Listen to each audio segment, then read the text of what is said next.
একটু পেছন দিকে নেই যে তোমার ছোট থেকে ইচ্ছে ফিল্মে আসে ছোট থেকে না আমি আমি হ্যাঁ এরকম টিনেজ থেকে হঠাৎ করে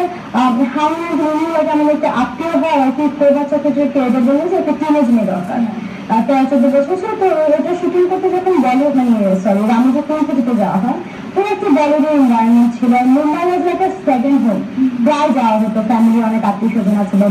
বিজনেসের জন্য তো তারপর থেকে যখন যেতাম না ফিল্ম রিলেটেড যারা ছিল সেটা খুব টাইম স্পেন্ড হতো হ্যাঁ মুভি শুটিং দেখতে যেতাম সেখান থেকে হঠাৎ করে মাথায় আসলো ওয়াও সেলিব্রিটিদের লাইফটা কত ইন্টারেস্টিং তারা মানুষের জন্য করতে পারে দেশের বাইরে কালচারকে রিপ্রেজেন্ট করতে পারে I have to be an actress ওই সেদিন থেকে শুরু হলো বাট যেটা হচ্ছে আমার ফ্যামিলি অবশ্যই অনেক লিবার্টি দিয়ে থাকে কিছু তো সিস্টেম থাকে এ লেভেলের আগ পর্যন্ত ওটা মুখ খুলে বলতে পারছিলাম না তো চেষ্টা ছিল একটু ওদের সাথে কথা বলা বাট হয়ে ওঠেনি আর হয়তো চাষি স্যার খুব ঠিক সময় একটা ফোন দিল জোড়া চোখের দাবি অনেক জোড়া চোখের দাবি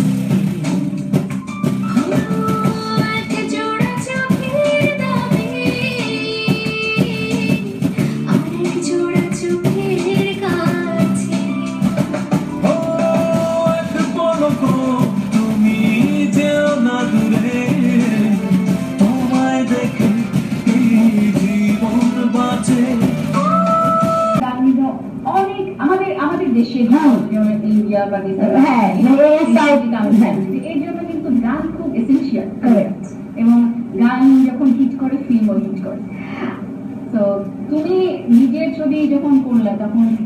এই ছবির জন্য গান কিভাবে চুজ করছো এবং গানের হিস্ট্রিটা একটু গানের হিস্ট্রিটা প্রথমত চাষি স্যার এই মুভিতে উনি গান নিয়ে অলওয়েজ খুব স্পেসিফিক থাকতাম তোমার গানগুলোকে এখনো মনে আছে সে ওরা এবার থেকে শুরু করে শিল্পী বা হাসান রাজার সব তো উনি গানে এতটা নিজেই পারদর্শী যে আমাদের এতটা হয়তো খুব কষ্ট করতে হয়নি আমরা নিয়েছি ইমন সাহাব উনি আমাদের মুভির গানের সব কম্পোজার এবং আমি ওনার একজন বিগ ফ্যান হয়ে গেছি সেটা ফ্যান্টাস্টিক মানে সিনেমায় কিন্তু একটা আলাদা মানে ধুম কাজ করে পপ সং এর আরেকটা বা অন্যান্য অ্যাডের আরেকটা তো হি নোস যে মুভির জন্য কোন জিনিসটা দরকার সাথে চাষি স্যার ছিলেন আমাদের লিরিসিস্ট হয়েছেন কবির বকুল ওনার সম্পর্কে বলার কিছু নেই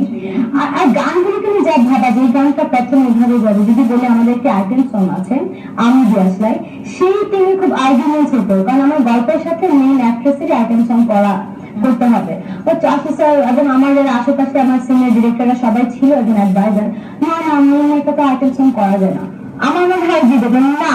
আমি করবো বাংলাদেশের মেন লেখা হয়তো আমার পরে আরো অনেকে করবে তো সেই আইটেম সং দিয়ে ছবি মহরত শুরু হয় এফডিসিতে অনেকদিন পরে বিশাল বড় একটা মহরত দিয়ে মুভি শুরু হলো তো গানটি ইনস্ট্যান্টলি খুব পপুলার হয়ে যায় সবার মাথায় জিনিসটা দিকে না ফিল্ম নায়িকাকে দিয়েও লিড আর্টিস্ট কিন্তু আইটেম সং করানো যায় কিন্তু এরপর অলরেডি অনেক কিছু হয়েছে এটা অনেক কথা আইটেম সং নিয়ে দিতে হচ্ছে যে আমাদের আইটেম সং বলে আমরা কিন্তু ছবির ভিতরে হয়তো খারাপ জিনিসটাকে ঢুকাচ্ছি তুমি এটা কি হয় না এখন আমার কাছে যেটা মনে হয় মানুষ একটু তো আমরা তো অ্যাকচুয়ালি অত অনেক কিছু বেশি আমরা অত নলেজেবল না হ্যাঁ যেটা ট্রু আমাদের মধ্যে দেখে শেখার বিদ্যাটা একটু বেশি তো সেখানে আইটেম সংটাকে যেভাবে মিসইন্টারপ্রেট করা হয় সেটা হচ্ছে যে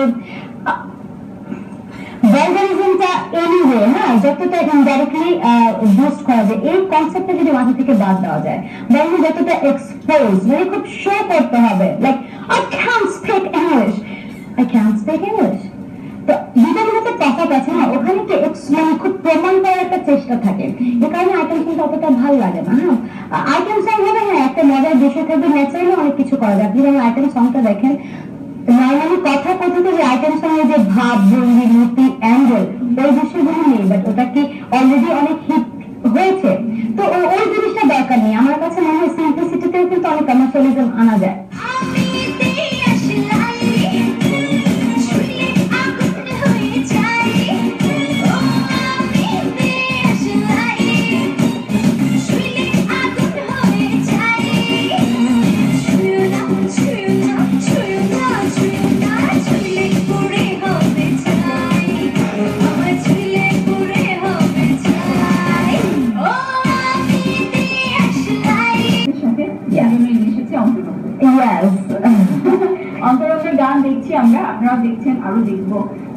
আলিশা ফিল্মে এসে what is your experience as an তুমি এটা বিজনেসে বলছো কারণ তোমার মা প্রোডাকশনের সাথে জড়িত এবং ওরা ভাই রাইট ইয়েস অফকোর্স তুমি তো তাদের অন্ধরাতে আমাকে মজা কাজ করতে হয়। তো এই জায়গাটাতে তোমার অনুভূতিটা কি যে এই যে কাজটা করছো আমাদের দেশে খুব বেশি মেয়েরা বোধ হয় ফিল্মের ইয়েতে আসে না রাইট তো সেই ক্ষেত্রে as an actress as an producer তোমার মানে এক্সপিরিয়েন্সটা কেমন একটু শেয়ার করো। আসলে দুটো এরকম একজন অ্যাক্ট্রেস তো এক্সপিরিয়েন্স খুবই মজার, খুব সুন্দর একটি ছবি, এত বড় মাপের একটি ডিরেক্টর, টিমটি এত ভালো, কাইন্ডার মোশন পিকচার্স, প্রোডাকশন অনুযায়ী খুব ভালো একটি প্রোডাকশন, এত কোঅপারেশন, এত সুন্দর সিস্টেমেটিক ভাবে কাজ করেছি। আর যদি এখন কাইন্ডার মোশন পিকচার্স এর মেম্বার হিসেবে বলি লাস্টটা বড় হয়ে গেছে because it is something is very new. হ্যাঁ, সব নতুন ভাবে সেট আপ করা হয়, সবাইকে ডাকা, সব কাজ করে দেওয়া, অনেকবার ভুল হচ্ছে। আমরা নতুন, আমাদেরকে হয়তো অনেকভাবে আমরা যেটা জানি না ভুল বুঝাবুঝি বা বোকা বানানো অনেক এরকম বিষয় থাকে। তো এখন আমার মনে হয় যত নতুন পরিসরে আসবে এই জিনিসগুলো তো এক্সপিরিয়েন্স করে আসা সম্ভব না, সেক্ষেত্রে কোথায় যেন একটা আন্তরিক বিষয়টা খুব বেশি দরকার, কারেক্ট ইনফরমেশন। নতুন ইনভেস্টাররা ইন্টারেস্ট হতে একটু ভয় পাবে, কারণ প্রপার সেট আপ নিয়ে একটা মানুষ যে বলে আমি মুভি বানাবো, কি করে বানাবো, ফান্ডটা কি করে রিটার্ন হবে, হলে কিভাবে সিনেমা চলবে, এগুলো কোনো গাইডলাইন নেই। তো সেই ক্ষেত্রে একটু কিছুটা দুঃখিত আমি। এখন এগুলো কে তৈরি করবে? আর জ্যাজ ব্যানার বাংলাদেশে যেন অনেক করছে, এরকম আরো ব্যানারকে ইস্টাবলিশ হতে হবে।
আমি একদমই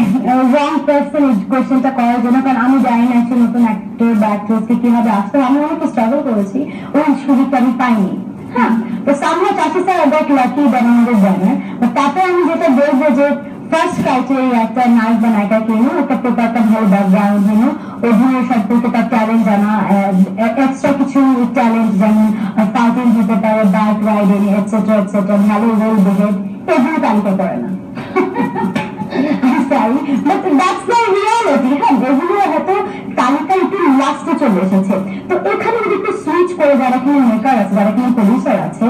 একটু যদি বিজনেসকে মাথায় রেখে অন্য ইন্টারেস্ট গুলো যদি একটু বাদ দিয়ে যদি না মানে ওই জায়গাটাতে ফোকাস করবে, say I am being very real, মানে কার কাছে লুকাবো? এখানে হচ্ছে যারা ইন্ডাস্ট্রি, আমাদের দেশ বলে কথা, দেশের কালচারকে তো রিপ্রেজেন্ট করতে হবে সিনেমার মাধ্যমে। তো ওই জায়গায় আমার মনে হয় আমরা একটু লস করছি। আমরা যদি বিজনেস হিসেবে আগাই, ওইভাবে মানুষকে সবাইকে রিক্রুট করি, আমরা বেটার বিজনেস করবো, তখন ওটা দিয়ে ওটা ফান। তো এই বিষয়টাকে আমি বলবো, কারণ আমার মনে হয় আমি তো ক্লাসিক্যাল ল্যাটিন ডান্স, কুলফু, fighting, bike ride, horse ride, shoot কোনোদিন বাকিতে রাখিনি।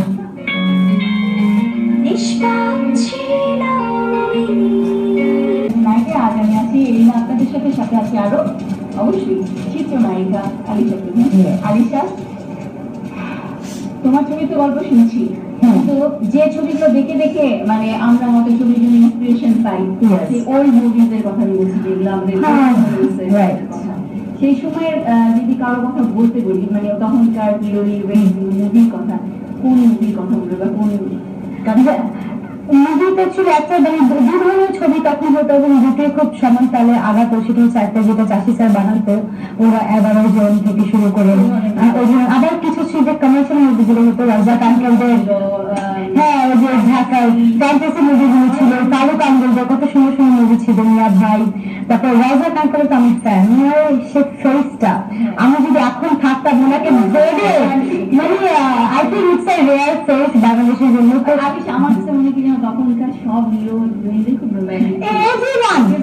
Expression was so romantic. মানে আপনি যে মনে পায় কি যে যখন ববিতা আন্টি বা যে কবি আন্টি যখন এক্সপ্রেশন করে যে কি সুন্দর যে লজ্জা পেত তখন টাকা তো কি সুইট করে, মানে ওটা না আমাদের এখানে মানুষ এত ওভার স্মার্ট হয়ে গেছি আমরা, ওই অরিজিনাল ফিলিংসটা কাজ করে না। আমি সে করতে তোমরা করতেই না না না না না খুব ভালো একটা নাচ যখন আসছে কি করে তাকাচ্ছে কি ফিল করছে, ওই জিনিসটা আমাকে বেশি রোমান্স দেয়। এখন গান আমি কি আমার পছন্দ দেখাবো তোমাকে? আমি চাই আইদার রাজাক বা ফারুক আঙ্কেলের যে কোনো একটি গান, আমি ওনাদের খুব ভক্ত। রোমান্টিক একটা যেটা আমার মধ্যে মন্তব্য।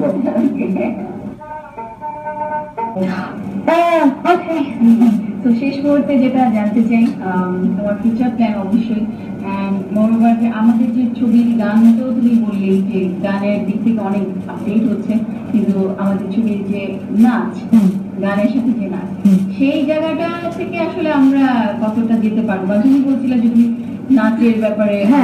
তালিম নিয়েছো, তো ওই জায়গা থেকে কি বলো? ওই জায়গা থেকে যেটা যাচ্ছিল কথাগুলো চাষি স্যার বলতো, ঘুরতে ওনার নামটা বারবার আসছে কারণ গত 25 অক্টোবর ওনার জন্মদিনের একটি স্মরণ সভা আমি এফডিসিতে করি, যেখানে সবাই ছিলেন, কবুল আন্টি থেকে শুরু করে আমরা হোসেন, জাকির সিনাজি, সোহান রহমান, গাজী মোজাহিন, যারা ছিল হায়াত আঙ্কেল সবাই ছিলেন। তো বারবার কেন কথা বলতেন ওনাদের আমলে যারা ছিল, আপনাদের নাচ গান সবকিছুতে একটা গল্পের সাথে লজিকে যেত। এখানে কি হয় এখন যেটা হচ্ছে যে গান আগে সিলেক্ট হয়ে যাচ্ছে, গল্পের সাথে যে মিল রাখতে হবে দ্যাট ওটাই অনেকে কেয়ার করে না। এখন আমি কমপ্লিটটা কাকে করবো, ডিরেক্টর করে করলে বলবে হ্যাঁ এত কথা বলা যায়, এটা প্রডিউসার দেবেন, প্রডিউসারকে বলে এত কথা বলবো না, আগে রিলিজ করতে হবে। তো কোথায় যেন মানুষের মধ্যে যে সেই ব্যাপারটা যে মুভির মধ্যে আয়োজন, হ্যাঁ ওই ওই জিনিসটা নিয়ে নাচের বিষয়টা, যেটা একটা কোরিওগ্রাফারকে তো টাইম দেওয়া হয় অন দ্য স্পট শুটিং এ, সে কতটা শেখাবে যদি আমি না জানি, ওটা শেখানো অন দ্য স্পট টাফ হয়ে যায়। আর আরেকটা বিষয় হচ্ছে এখন একটা জামানা যেটা চলছে যে কিছুটা আমরা পাশের দেশের থেকে শুধু আমরাই করছি না, বলিউডও করছে, টলিউডও করছে, পাকিস্তানও করছে, তো এটা থেকে কেন বের হতে পারছে? আমাদের দেশে কত সুন্দর সুন্দর গল্প আছে। তো আমাদের মুভিটা অন্তরণে যেটা রিলিজ হচ্ছে, তো সেখানে আমি এটা আমাদের সবাই সকলের একটা চেষ্টা ছিল গল্পটার মধ্যে অ্যাটলিস্ট কোনো কাট করতে প্লিজ না, আমাদের সারাউন্ডিং থেকে যা সিচুয়েশন সেটার উপর বেস করে ইন্সপায়ার্ড একটা অন্য জিনিস, একটা দুটো জিনিস, বাট সব থেকে যেটা বেস্ট এই মুভিটা, এটা গল্পটা শুরু থেকে শেষ পর্যন্ত এত রিদমেটিক হইতে যায় যে একটা জিনিস মনে হয় না যা যা nothing like that, you believe each and everything। আর চাষি স্যার থাকাতে সবার অ্যাক্টিংটা মার্ভেলাস, লোকেশন, ফাইট, তো সবকিছু একটা পরিপূর্ণ মুভি। আমি একটি কথা বলতে চাই, সেটা দর্শকদের জন্য না, এটা ইউনিয়নের জন্য না, এটা বলতে চাচ্ছি চাষি রবিউল ইসলাম স্যারকে। স্যার তোমার সাথে আমার তৃতীয় ছবি করার কথা ছিল, সেটির নাম ছিল কোথায় আছো কেমন আছো। তো মুভিটি রিলিজ হবে, আমার বিশ্বাস তুমি যেখানে আছো ভালো আছো এবং আমার জন্য অনেক দোয়া করবে। I love you, I love you. আমরা সবাই মিস করছি আপনাকে চাষি রবিউল ইসলাম, আপনি হয়তো সাথে থাকলে আরো অনেক কিছু হতো বাংলাদেশ চলচ্চিত্রে। থ্যাংক ইউ অনিশা আসার জন্য এবং